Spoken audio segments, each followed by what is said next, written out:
In the last section, we spoke about the purpose of a cluster IP service. So we're now going to flip over to our code editor and create a new config file that's going to expose access to our set of multi-client pods to every other object inside of our cluster. So over inside of my code editor, I'm going to find my K8s directory, and I'm going to make a new file called client cluster IP service.yaml.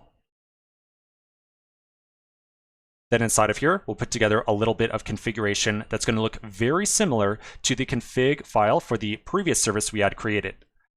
One was the node port. This one is a cluster IP. At the end of the day, their config files look awfully similar. All right, so inside of here, we'll first start off with an API version of v1. We're going to create an object with a type of service. For our metadata, we're going to provide a name of client cluster IP service.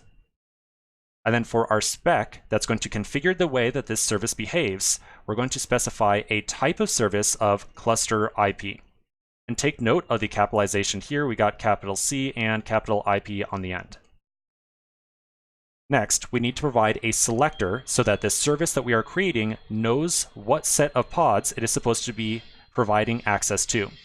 So in our case, the cluster IP that we are working on right now is going to provide access to our multi-client set of pods. So I need to make sure that we provide a selector, so a selector that's going to properly select our client deployment.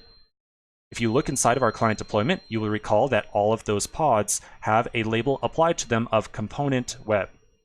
So the selector inside of our service will be component web. Finally, we're going to configure the different ports that the cluster IP service are going to expose and be available on. Now the ports rule down here is going to follow the exact same nomenclature as the node port stuff that we had worked on previously. So you remember looking at this diagram, this was the nomenclature that we had for the node port service. So with the node port, we had to provide a port, a target port, and a node port. And each of those different properties had a slightly different purpose. Now, in the case of a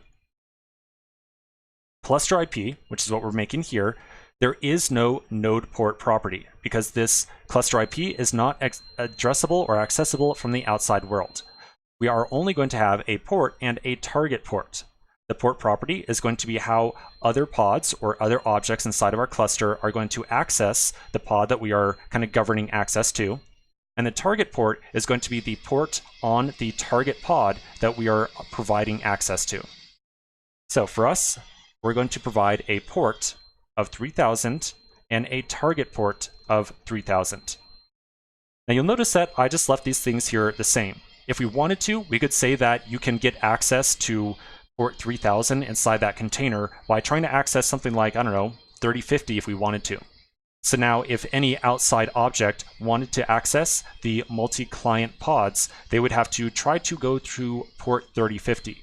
But honestly, I can't think of any good reason in this particular case that I would want to do some mismatching of ports here. So I'm just going to leave them as the same and say that to get at port 3000 inside the container, you're going to get at port 3000 on the service.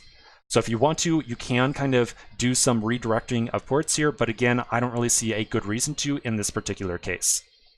All right, so that's it for our cluster IP service. So let's take a quick pause right here, and we'll continue with our next deployment in the next section.